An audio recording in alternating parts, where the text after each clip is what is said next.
स्वागत आप सबका हमारे YouTube channel digital Hindi teaching में। हम पढ़ रहे हैं पीपीटी के माध्यम से कक्षा 7 की हिंदी की पाठ्य पुस्तक वसंत, और कक्षा 7 की हिंदी की पाठ्य पुस्तक वसंत का पाठ 1 हम पंछी उन्मुक्त गगन के इस कविता के रचनाकार है शिवमंगल सिंह सुमन। आज हम इस अध्याय के अभ्यास प्रश्न करेंगे। तो चलिए सबसे पहला प्रश्न हम देखते हैं। हर तरह की सुख सुविधाएं पाकर भी पक्षी पिंजरे में बंद क्यों नहीं रहना चाहते हैं? इसका उत्तर है कि पिंजरे में पक्षी को सुखी जीवन की सारी सुख सुविधाएं मिलती है जो सुखी जीवन के लिए आवश्यक होती है, लेकिन वह परतंत्र होता है।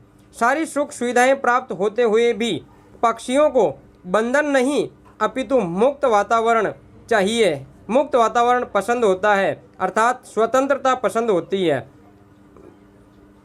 वे खुले आकाश में ऊंचे ऊंचे उड़ना, बहती नदी, झरते झरनों का जल पीना, मीठे पकवानों की अपेक्षा आज़ाद रहकर कड़वी निमोली खाना पसंद करते हैं। कवि ने पक्षी के माध्यम से मुक्त जीवन की कल्पना की है। दूसरा प्रश्न देखिए, पक्षी उन्मुक्त रहकर अपनी कौन कौन सी इच्छाएं पूरी करना चाहते हैं? देखिए इसका उत्तर हम देखते हैं कि पक्षी मुक्त होकर खुले वातावरण में रहकर अपनी कौन कौन सी इच्छाएं पूरी करना चाहते हैं। वे अर्थात पक्षी खुले आकाश में ऊंचे ऊंचे उड़ना, बहती नदी, झरते झरनों का शीतल जल पीना, मीठे पकवानों की अपेक्षा आज़ाद रहकर कड़वी निम्बोली खाना, पेड़ की सबसे ऊंची डाली पर झूला झूलना, क्षितिज तक की यात्रा करना, ये सभी इच्छाएं पूर्ण करना चाहते हैं। पक्षी उड़ना चाहते हैं और आकाश में अनंत तक उड़ना चाहते हैं। ये सारी इच्छाएं वो अपनी पूर्ण करना चाहते हैं। देखिए इसके बाद में हम आगे का प्रश्न देखते हैं। और तीसरा प्रश्न है कि भाव स्पष्ट कीजिए। या तो क्षितिज मिलन बन जाता या तनती सांसों की डोरी। इन दोनों पंक्तियों का भाव स्पष्ट करना है, जो देखिए इस प्रकार है।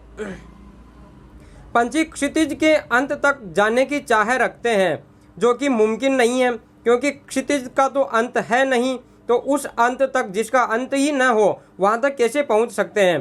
परंतु फिर भी क्षितिज को पाने के लिए पक्षी किसी भी परिस्थिति का सामना करने के लिए तैयार रहते हैं, यहाँ तक कि वे अपने प्राणों को भी न्योछावर कर सकते हैं। अर्थात पक्षी अपने मन की इच्छा को स्वतंत्रता से पूर्ण करने की चाह रखते हैं।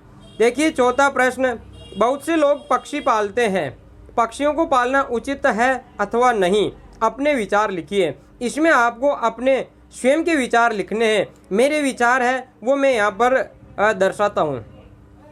देखिए बहुत से लोग पक्षियों को पालते हैं, लेकिन पक्षियों को पालना बिल्कुल भी उचित नहीं है, क्योंकि ईश्वर ने पक्षियों को पंख उड़ने के लिए ही दिए हैं, इसलिए पक्षियों को कैद करना अनुचित है, ये उचित नहीं है।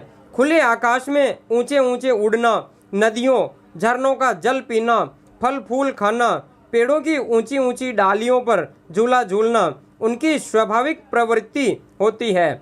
पक्षियों को पिंजरे में बंद करके या कैद करके पालने से उनकी स्वाभाविक प्रवृत्ति नष्ट हो जाती है। पक्षी आज़ाद रहकर ही सुखी रह सकते हैं, अतः पक्षियों को पालना बिल्कुल भी उचित नहीं है।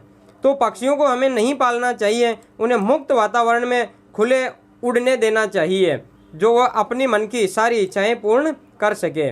देखिए पांचवा प्रश्न, क्या आपने या आपकी जानकारी में किसी ने कोई पक्षी पाला है तो फिर उसकी देखरेख कैसे की जाती होगी, ये आपको लिखना है। यदि आपने पाला है तो आपने कैसे देखरेख की, या आपके कोई मिलने वाला या जानने वाला कोई पक्षी पालता है तो उसकी देखरेख कैसे करता है, तो उसके बारे में आपको लिखना है, और ये आप स्वयं लिखेंगे। देखिए पक्षी को पिंजरे में ही दाना दिया जाता है, खाना पीना उसी में दिया जाता है, और पिंजरे में ही एक कटोरी में पानी भर कर रख दिया जाता है, जिससे पक्षी को बाहर निकलने में दुविधा होती है। पक्षी बाहर निकल नहीं पाता है और वह आकाश में उड़ने की अपनी इच्छा पूर्ण नहीं कर पाता है। तो ये जो है ये आप नहीं लिखेंगे, और आप स्वयं ही कोई पक्षी अगर आप पालते हैं तो उसके बारे में लिखेंगे, या फिर आपके मिलने वाले या पड़ोसी ने पाल रखा है तो वो किस प्रकार से उसकी देख रेख करते हैं, ये आप लिखेंगे। अब देखिए आगे का प्रश्न छठा, पक्षियों को पिंजरे में बंद करने से केवल उनकी आज़ादी का ही हनन नहीं होता, अपितु पर्यावरण भी प्रभावित होता है। इस विषय पर 10 पंक्तियों में अपने विचार लिखने हैं आपको। केवल पक्षियों को पालने से उनकी आज़ादी का ही हनन नहीं होता है, केवल उनकी आज़ादी में ही खलल नहीं पड़ता है, अपितु पर्यावरण भी प्रभावित होता है। तो पक्षियों को पालने से पर्यावरण किस तरह प्रभावित होता है, देखिए। पक्षी को पिंजरों में बंद करने से पर्यावरण में आहार श्रृंखला असंतुलित हो जाती है। जैसे आहार श्रृंखला क्या होती है, देखिए, जैसे घास को छोटे कीट खाते हैं तो उन कीटों को पक्षी खाते हैं। यदि पक्षी पिंजरों में बंद होंगे तो कीटों की संख्या में वृद्धि हो जाएगी, जो कि फसलों के लिए हानिकारक है। पक्षी फलों का सेवन करते हैं तब बीजों को इधर उधर गिरा देते हैं, जिससे नए नए पेड़ पौधे पनपते हैं, जो कि वातावरण को साफ रखते हैं। कुछ पक्षी गंदे कीटाणुओं का सेवन करते हैं, गंदे कीटाणुओं को खाते हैं, जिससे पर्यावरण साफ रहता है। अगर ये पक्षी बंदी बना लिए जाएंगे तो पर्यावरण प्रदूषित हो जाएगा और मनुष्य अनेक प्रकार की बीमारियों से ग्रस्त हो जाएगा। तो पक्षियों को पालने से केवल उनकी आज़ादी में ही खलल नहीं पड़ता, बल्कि मनुष्यों को भी कई प्रकार के नुकसान हैं। अगर पक्षी पिंजरे में कैद रहेंगे तो यह आहार श्रृंखला असंतुलित होगी और उसका प्रभाव संपूर्ण पर्यावरण पर पड़ेगा। अब देखते हैं भाषा की बात। इसमें देखिए, स्वर्ण श्रृंखला और लाल किरण सी, इन पदों में रेखांकित शब्द जैसे स्वर्ण और लाल, ये जो रेखांकित शब्द है ये गुणवाचक विशेषण है। ये देखिए, स्वर्ण श्रृंखला, ये जो श्रृंखला है यानी कड़ियाँ, ये सोने की है, इसकी विशेषता बता रही है। इसकी विशेषता क्या है, ये स्वर्ण की है और ये गुण भी है, जो कि हमने विशेषण में पढ़ा था। तो इस वीडियो के बाद में इसके डिस्क्रिप्शन में मैं विशेषण के वीडियो के लिंक यहाँ पर दे दूंगा, वहाँ से आप विशेषण भी यहीं पर क्लियर करेंगे, यहीं पे उनको लिखेंगे। और लाल, ये किरण, किरण का गुण है कि वह लाल है, तो ये गुणवाचक विशेषण है। कविता में ढूंढकर और भी इस प्रकार के 3 उदाहरण लिखने हैं। तो देखिए, कविता में आए हुए दूसरे उदाहरण हम देखते हैं, जो कि गुणवाचक विशेषण है। पुलकित पंख, पंखों की विशेषता क्या है, पुलकित है, लेकिन ये क्या है, गुण।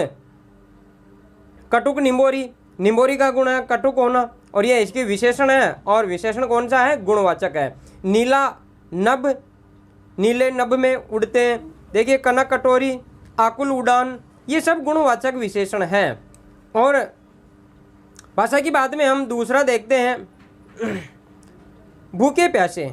ये जो पद आया है भूखे प्यासे, इस पद में द्वंद्व समास है। इन दोनों शब्दों के बीच में लगे चिन्ह को सामासिक चिन्ह, ये जो बीच में चिन्ह लगा है इसे सामासिक चिन्ह कहते हैं। इस चिन्ह से और का संकेत मिलता है। ये जो चिन्ह और शब्द का काम करता है। जैसे भूखे प्यासे को हम लिख सकते हैं भूखे और प्यासे। इस प्रकार के 10 अन्य उदाहरण खोजकर आपको लिखने हैं। तो देखिए, मैं कुछ उदाहरण यहाँ पर दे देता हूँ, इसके अलावा अन्य उदाहरण आप लिखेंगे। रात दिन, जैसे रात और दिन। सुख दुख, सुख और दुख। ये जो बीच में योजक चिन्ह, ये सामासिक चिन्ह है, ये और का काम करता है। देखिए, पाप और पुण्य, सुबह और शाम, धूप छाँव, धूप और छाँव, राम श्याम, नर नारी, पशु पक्षी, गरीब अमीर, सोना चांदी, भेड़ बकरी, गाय भैंस, खाना पीना इत्यादि। धन्यवाद।